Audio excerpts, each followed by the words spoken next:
Welcome, class. Who thought they were going to listen to me today? Anybody? Okay, cool. We're going to have fun today, all right? We're going to learn about radars and LiDARs and speed detection. Does that sound like fun? All right. When you get the LiDAR, if you choose this one, you put your eye up to this eyepiece here. Inside, you'll see the red dot when you pull the trigger, okay? That red dot is what you want to put on the front of the vehicle. All right, so like the license plate or the rearview mirror, something that's flat that'll reflect the light back, okay?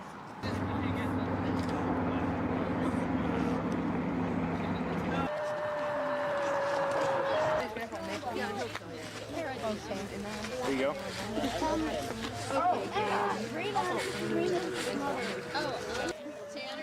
There you go. So 34. Yeah. Oh my God, I got it. They're doing the speed limit, aren't they? Guess? Yeah.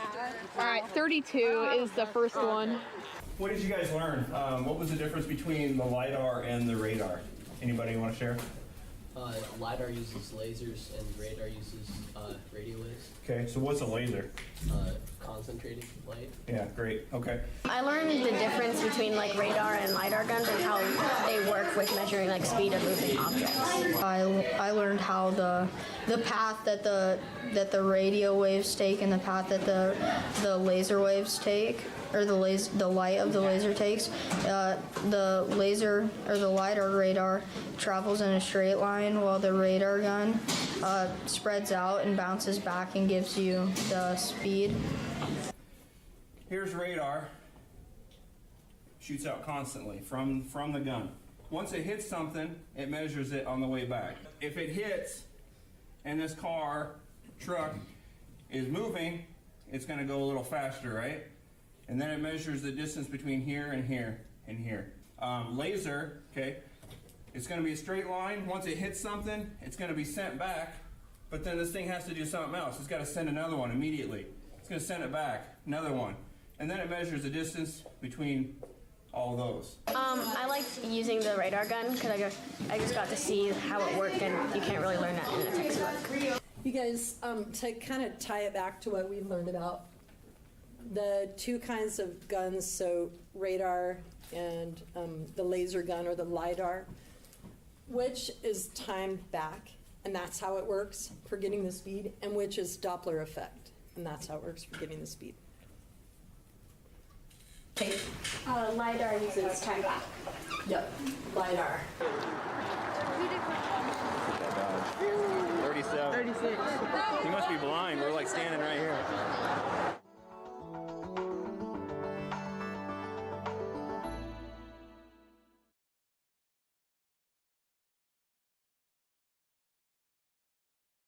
Public Schools Board of Education for February 12th, 2019 is called to order. Laura, would you please call the roll? Ms. Byer. Here. Mr. Boswell. Present. Mrs. Danick. Here. Mrs. Duncan. Here. Mr. Mayhew. Present. Ms. Mungard. Here. Mr. Schulte. Here. The Nebraska Open Meetings Act is posted and available at the main entrance of the room. We have minutes from our regular meeting on January 8th, 2019 for approval. Are there any additions or corrections? Seeing none, the minutes stand approved as published. Tonight, for special reports, presentations, and celebrations of success, we have Doreen Ainsley honored with the California Casualty Award for Teaching Excellence. Mrs. Danick. So could I have Mrs. Ainsley please come forward? I forgot to welcome that Drew. We'll do it next.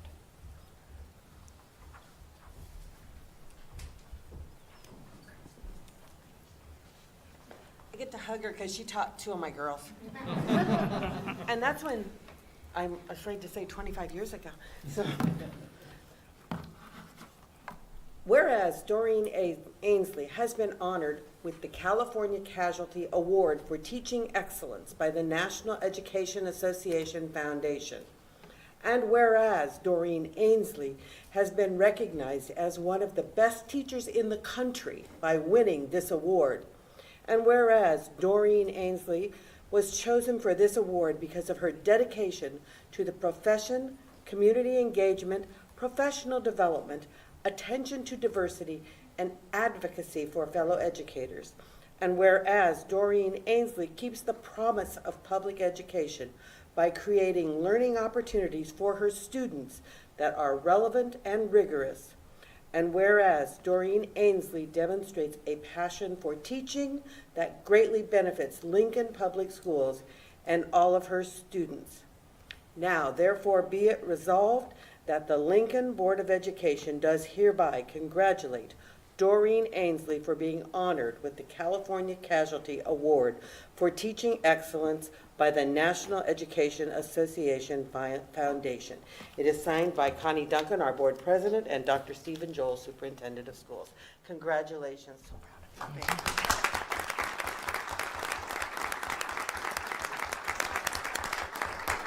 Well, I just want to say thank you to the board for giving me 39 years to teach with some of the best educators like Connie and administrators like John and students like Connor, who's here tonight, and like Kathy, some of the best parents that we've had. So I've been so fortunate, and I appreciate that. And I also want to thank you for always having a wonderful working relationship with our association. It's given me the opportunity to have some leadership opportunities that I wouldn't have had if you hadn't worked hard to build that relationship with the association. And of course, I want to thank my family for putting up with all those late nights and weekends that I've worked, but thank you so much. Doreen, did you want to introduce your family? Oh, my husband Wayne is here, and one of my sons, Anthony. Wonderful, welcome. Mrs. Danek. And I would like to make that resolution in the form of a motion, please. Okay, is there a second? Mr. Schulte. I'll second that. Very good. Is there any discussion? Wonderful. Laura, will you please call the roll to approve item 6.1? Ms. Byer. Yes. Mr. Boswell. Yes. Mrs. Danek. Yes. Mr. Mayhew. Yes. Ms. Mumgard. Yes. Mr. Schulte. Yes. Mrs. Duncan. Yes. And I also would like to welcome the Boy Scout Troop 69 that is here. Could you guys stand up? Welcome. Glad to have you.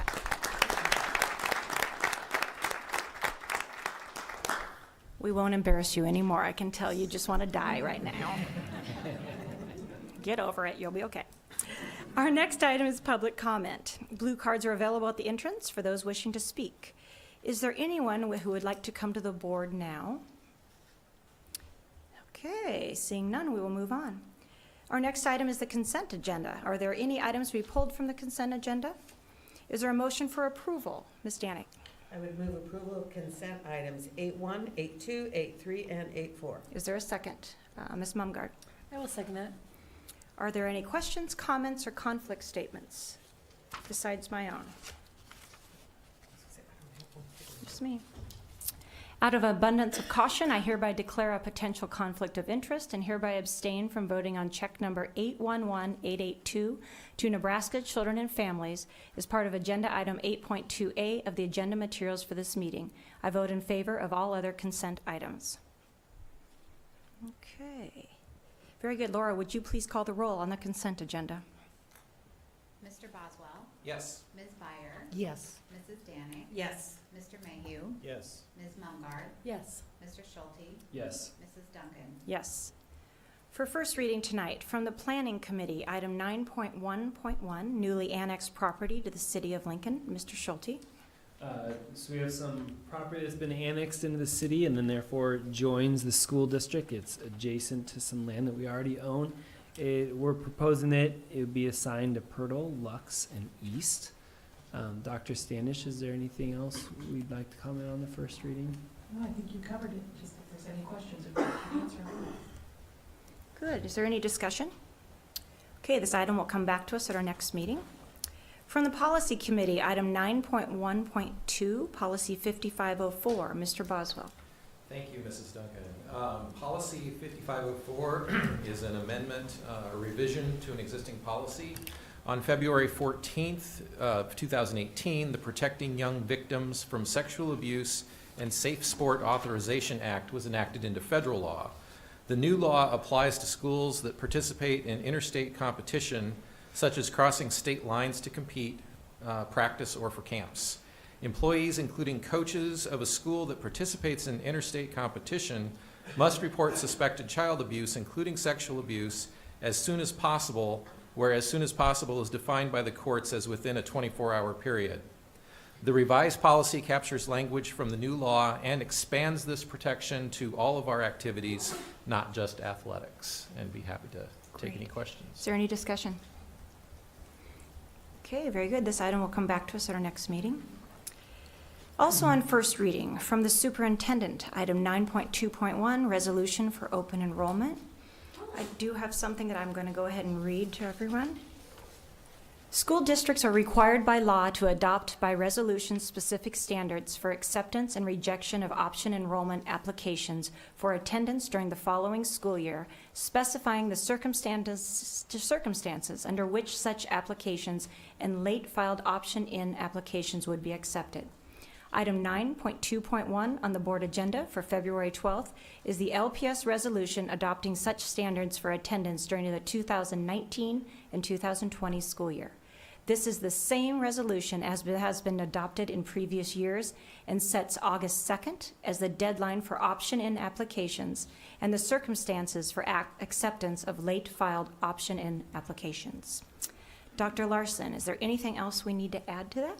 Did I read it correctly? I think you summarized it very well. It is essentially the same resolution you adopted on February 13th, 2018, so almost exactly a year ago. And it just spells out the conditions under which we would accept late option-in students. Okay, is there any discussion on that? Okay, this item will come back to us at our next meeting as well. Also, on first reading from the superintendent, item 9.2.2, high school auxiliary cooling project. Dr. Standish. Yes, this is a project before you, an investment we need to make related to heating and cooling of the schools listed. Scott Wieskamp would be available to answer additional questions. Staff has asked that we potentially move this if you're all comfortable in one reading. This is work we would like to get done sooner rather than later, as cooling season will be upon us hopefully sooner rather than later. So I would just ask Mr. Wieskamp to come up, so if there's any questions about the project. Okay, good. Let's go ahead and start with Barb. My question just is, I noticed that North Star and Southwest high schools are on this list. Could you explain, since for many in the public this seems like a recent build? And both of the two buildings you mentioned, Southwest and North Star, are nearing 20 years of age, which is a comment that I think needs to be made. I think the one thing on all three of these buildings, we just didn't anticipate as much use of those facilities during design 20 years ago. Southeast project was designed probably 15 years ago.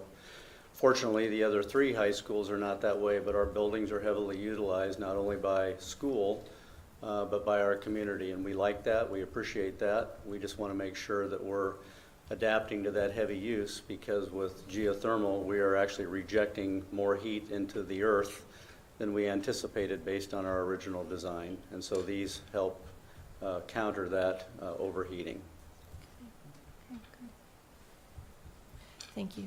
Sure. Okay, Mr. Schulte, and then Ms. Danning. I was actually going to make a motion related to this, and then we continue discussion. Is that okay? That's fine. Perfect. Go ahead. I'd move that we suspend our policy to require a second reading on this item and approve item 9.2.2 this evening. Very good. Is there a second? Ms. Danning? I will second that, and then I have a question. Okay, I'm ready for some more discussion. Okay, so Barb already hit the timeline. So this investment will still save us resources long-term, correct? That's correct. Currently, the geothermal system is a very efficient system and actually saves us money, a lot of money on behalf of that system in comparison to a traditional system, and I won't get into elaborative detail there. But we've been watching the progress of this heating for probably 4, 5, 6 years, and so the system is actually becoming less efficient. We're still saving money, but it's less efficient, and so that savings is diminishing, and we want to make a course correction now so that we can continue on a better path of long-range savings. And in future construction, are we looking at a an upgrade to the systems as new ones are put in and other type of building and construction projects? We've actually been doing that since this monitoring's been taking place. And so it's really just a matter, again, of use, facility use. And so these are all high schools. None of our other buildings are having this predicament, but our middle schools and elementaries are also heavily utilized. And it really comes down to the size of the well field or boring feet, so to speak. And so that's what we've been paying close attention to on new designs. Thank you. Very good. Okay, I have Mr. Boswell next. First, I'd like to thank Matt for spending a few minutes with me before the meeting tonight as chair of the planning committee to answer a couple of the questions that I had. And then Scott, I guess, when I looked at this item, so when you add a cooling system on top of a geothermal, that's just a hybrid system, right? It's a hybrid system, that's correct. And it's not uncommon for those to be installed in new construction. Not uncommon. In new construction, we probably wouldn't go down this path, but we're trying to reverse a trend rather quickly. Adding wells would really neutralize the trend, not reverse it. Okay, and so the question I was going to ask, then, what alternatives to adding a cooling system on this have you considered? And I think you're saying expanding the well field is something. Expanding the well field would be one option, but that doesn't reverse the trend quick enough. And so we still continue to have a less efficient system, and we want to reverse that trend much quicker so we can capitalize on the savings. Okay, fantastic. Thank you. Yep. Very good. Okay, I have Ms. Mumgard next, and then Mr. Mayhew. So, totally understand that this is like, we need to kind of correct or fix something that's being used more than we thought it would be. Is this like, when you get a new knee and they say this is great, but it's only going to last you for 20 years? Does this look like that kind of system, or is this kind of just for us to, 20 years, are we looking at this again, or is this just kind of a surprise? No, that's a good question. I think the piece of equipment or the equipment that we are purchasing has probably a 20 or 25-year life cycle. We're hoping that we can reverse the trend and the well field actually cools down over time. But as this equipment wears out, it will likely need to be replaced in time. At that time, though, we could reevaluate the additional wells because now we would have the ground temperature back to a more productive level. And so I think that analysis would have to take place at that point in time. Thank you. Very good. Mr. Mayhew? I think I can derive the answer based on your answers to Landy, but I want to be very clear with the question. You mentioned age. You mentioned that none of the middle schools are having this issue. As time goes on, is it possible we'll be having this conversation about other sites, or is this something that is unique to these 3 sites due to the factors that you mentioned, the size of the wells, field, things like that? I don't think I'd ever rule out the fact that this could happen at any location if continued use goes up. And an example, which is probably a long ways off, but if we would go to year-round school and our buildings were used throughout the summer, that would reject a lot of heat back into the earth. And so that would be a radical change to the well field design. So not that that should deter that discussion someday, but that would be a radical change. But right now, due to aging or other known concerns, this is not an issue in any other sites? No. Okay. Very good. Any other discussion? Liz, didn't look that way. I just wanted to compliment and thank our operations team. I don't think people understand the sophistication at which they're watching and monitoring the district's investment. So this in front of us is to be more efficient and more effective with taxpayer dollars, and I really compliment the work of Scott's team in monitoring this and bringing these solutions forward. I'll second that. Thank you, Scott. I will say, I Mumgard. think you made that young man's heart stop behind you when you said year-round school. Look at him. Not a suggestion. Yeah. Okay, any other discussion? Okay, Laura, would you please call the roll to approve item 9.2.2? Mrs. Danick. Yes. Mr. Boswell. Yes. Ms. Byer. Yes. Mr. Mayhew. Yes. Ms. Mumgard. Yes. Mr. Schulte. Yes. Mrs. Duncan. Yes. Okay, for second reading and recommended for action from the Planning Committee, item 10.1.1 and 10.1.2. Is there a motion for approval? Mr. Schulte. I move to approve 10.1.1 and 10.1.2. And a second, Ms. Mumgard? I will second that. Is there any discussion, Mr. Schulte? So this comes from the planning committee, and we're definitely recommending that this happen. This is, just as a reminder for us all, this is some land around Cruiser Elementary that we own, but has never been intended to be used for school space. I shouldn't say never, but it no longer is intended to be used for school space. And so these action items will be selling these back to some developers in that area. Like I said, we've reviewed this. It's well in line with local land values right up in that area. I think this is good for the district because it brings some monies back towards us that we could use to acquire other lands for a future school.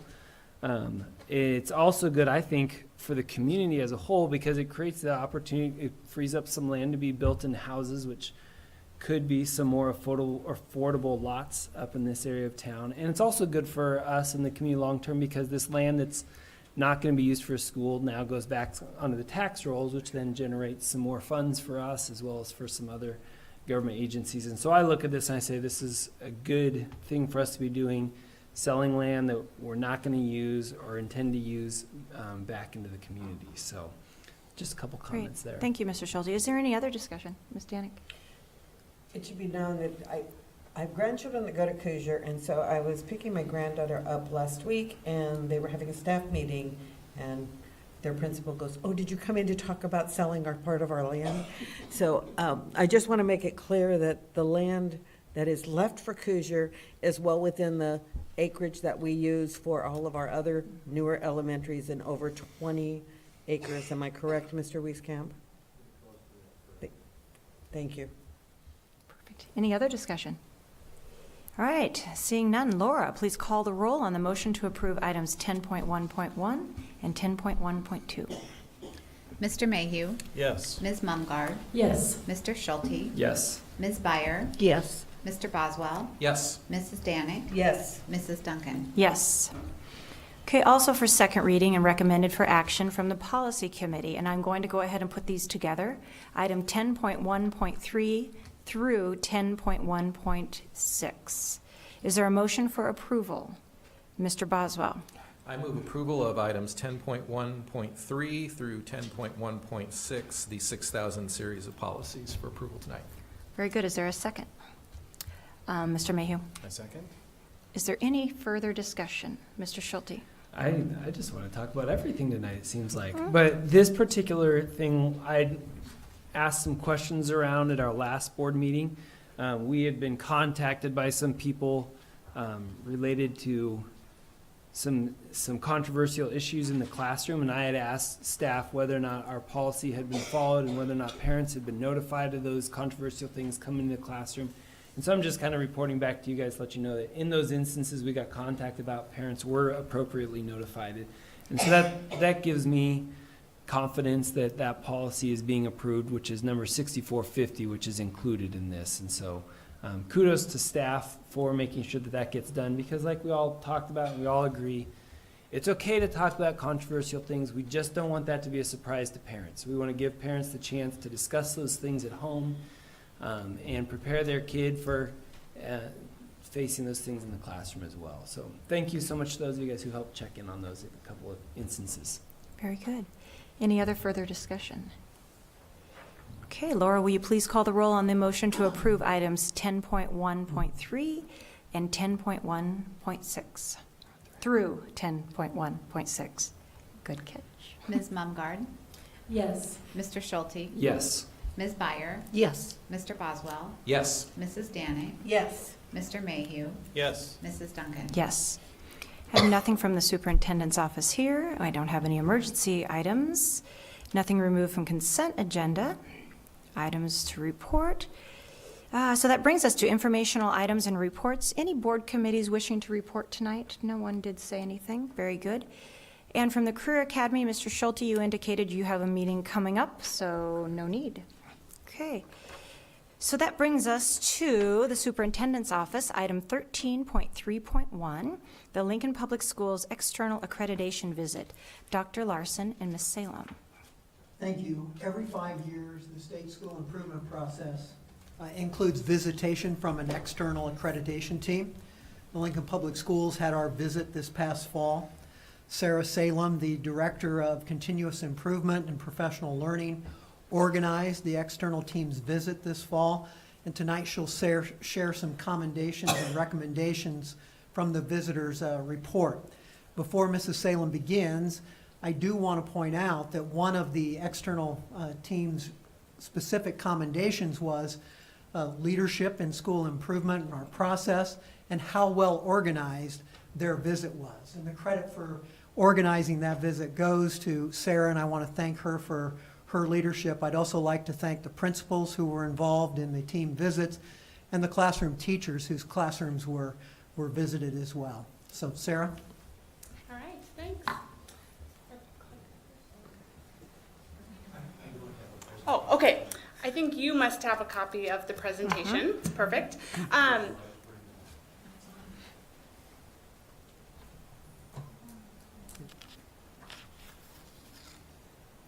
I can just start talking. So Dr. Larson explained every single year, all schools across Nebraska are required to look at their continuous improvement action plans and evaluate their progress. Then every 5 years, we're required to have external visitors come out and actually ensure that what we say we're doing is what's happening in our school district. Just like with any professional organization, it's always a huge benefit when members of your own profession can come in and give you ideas, give you insights into what's going on in your district. So as we look at how the visit was organized, we had 27 external members, and these are educators from across our state. So these are teachers, principals, superintendents, Nebraska Department of Education members. It's really a great range of folks. They spent 4 days here in Lincoln, and before they even walked into our district, they were provided with hundreds of documents. So school improvement plans, our 10-year facility plan, board minutes, all of those things so that they could come prepared with what they wanted to investigate. Where are they excited to learn from us and excited about what's going on? Where are they curious about where we might be able to improve? You also see that they spent 40 hours in classrooms. That's a tremendous amount of time looking at the instruction that's actually going on in our district. And that's not something that happens on every visit, but we were really excited to have them do that. And then you can see they interviewed over 200 people. So we feel really confident. They spoke with students, staff members, parents, community members, board members.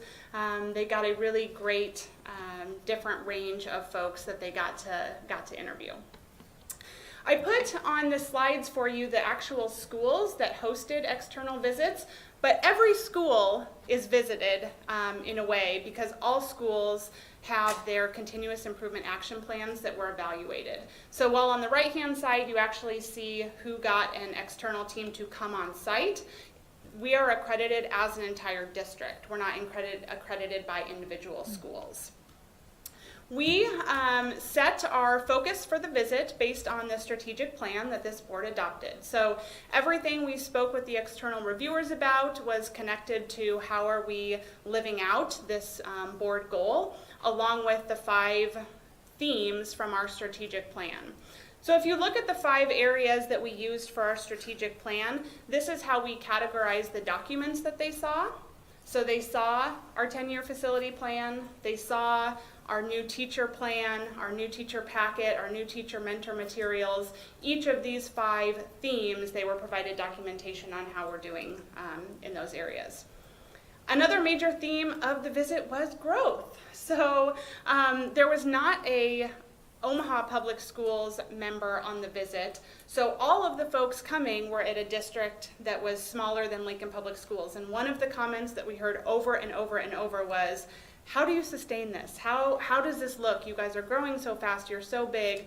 And so one of the things that we asked them to do as they were out in schools was to look at our reliability versus our variability. So are we consistent in message? Is what you're hearing at one elementary school the same as the next elementary school? So that was a big thing that we asked them specifically to look for, is consistency in vision, consistency in message across our buildings. I put just an image of our LPS instructional design guide. This is what we asked the external team to use as they were doing classroom observations. This is what our district has adopted as what we would say are the elements of effective classroom practice.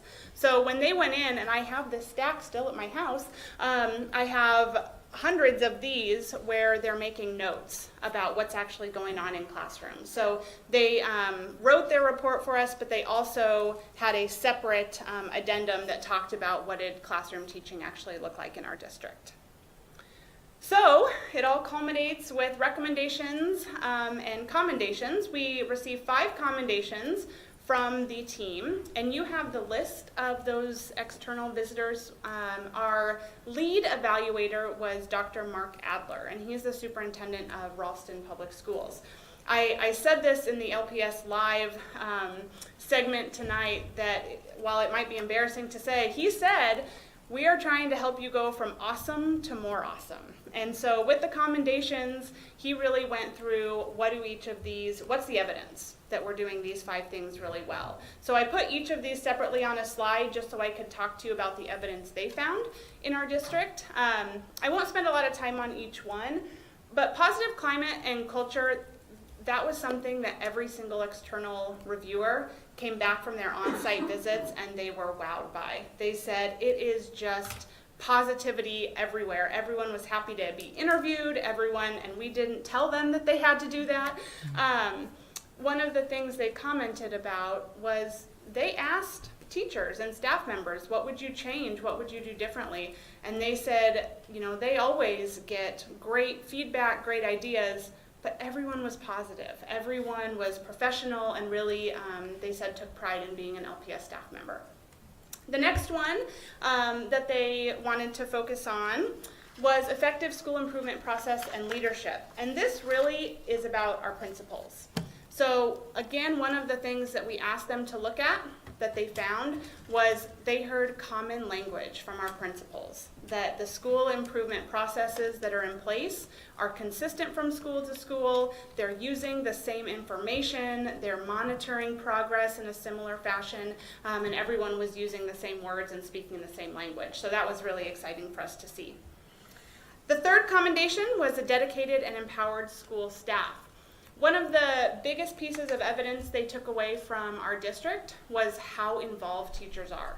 So teachers are helping lead the school improvement process. Teachers are helping lead conversations about mental health supports. Teachers are leading conversations about curriculum development.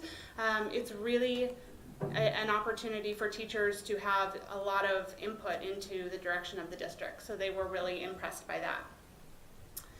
Number 4 was a visionary leadership, and this actually starts with the board. One of the things they told us, which obviously this is not seen in every single district, is that the board is highly knowledgeable, highly involved. The action plan is, your strategic plan, is ambitious, and it sets the bar really high. And so they said that trickles down. And when you talk to district leadership or building leadership or teachers, they know about the 90% on-time graduation rate goal. They know what your expectation is. So they talked a lot about the role of the board and the leadership that provides. And then the last commendation that they gave us was our facilities and technology. And we all know that to be the case. And you just heard from Scott Wieskamp about all of the work that they do and the detail that goes into their planning. Almost to a external reviewer, they looked at our 10-year facility plan and said, holy moly, this is quite amazing. And so I put that in quotes. LPS is well ahead of many schools in Nebraska. They also talked about our audio enhancement systems, that because they were in all of our classrooms, they were wowed by that. And again, that's not something that they're seeing in every district across the state. So they said the class plan, lots of the technology that we have in place for kids is just really a benefit to our students. And then the recommendations, they had 4 things that they would like us to consider. with the report, they always tell us what to do. They don't tell us how to do it. So that is something that now I get to go back and work with principals and with our school improvement co-chairs and talk about what is this going to look like in practice over the next 5-year cycle, so that we have reports and improvement progress to give an external team when they come back in 5 years and show them the progress that has been made. So that's all I have. Are there questions I could answer for the group? Anyone on the board have a question? Okay. Sarah, again, you do such an awesome job at this. You lead us so well through this, and you're so calm through all of this. We appreciate that. I'm glad you think so. So thank you to you and your team, or it's just you. So thank you very much. Well, the team really is the principals. I mean, if you look at the amount of time and the amount of documents our principals put into this process, they led their teachers just magnificently, and so it really was a district report and a district effort. Wonderful. Dr. Joel, you want to say Well, thank you.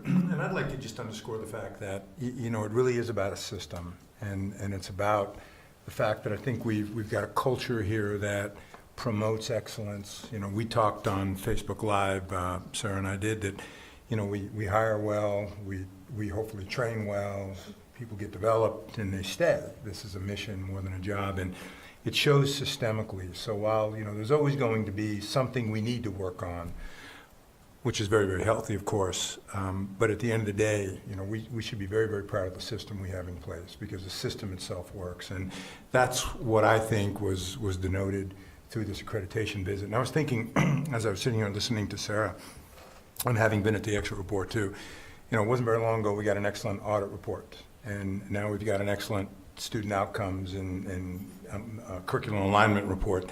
And again, that just speaks to the quality of the folks that we have at all levels of the organization that continue to produce and perform, and they do it with the system in mind. So thank you for the role that you've played and the job that you've done, and this is an excellent accreditation report. Very good. All right, thanks, Sarah. Okay, that brings us to the superintendent's update. Dr. Joel, any snow news? Well, great segue.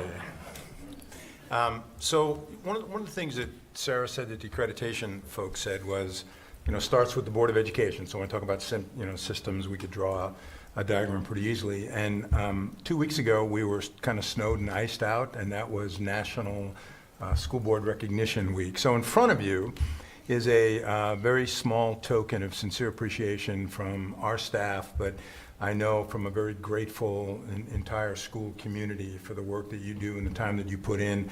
And, you know, whether we're talking about strategic plan or facility plan or, you know, just dealing with some of the issues that we have to deal with as an organization, it begins and ends with the board. So we're very, very grateful for the time you put in, and it shows in accreditation reports and audit reports and student outcomes. So let's give the Board of Education a hand for their work.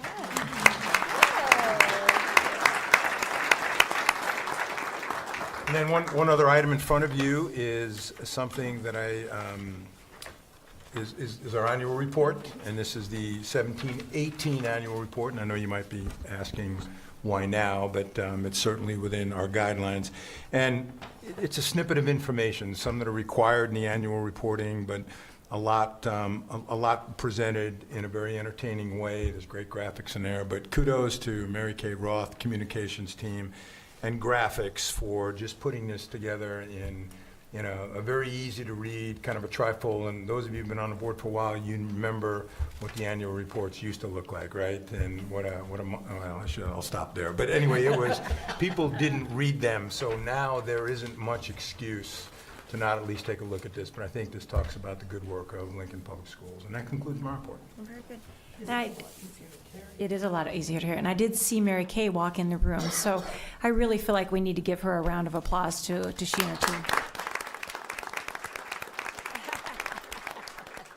Wonderful. Okay, are there any questions on the monthly financial report? Okay, very good. Brings us to announcements of upcoming events for the board. Okay, February 13th, Face the Chamber at 12 p.m. at the Country Club. February 14th, Foundation for LPS board meeting, 8:15 at Clifton. February 20th, the GNSA at 9:30 at NCSA. That's a big one. February 26th, LPS Learning Lunch here at 12. Foundation LPS Board Rep Meeting, 1:30 here. We have a board work session next time at 4:30 here, followed by our board meeting at 6 o'clock. All right, that brings us to our second opportunity for public comment. Would anyone wishing to speak please come forward now? Okay, seeing none, I do not have a request for closed session, and so this meeting is adjourned.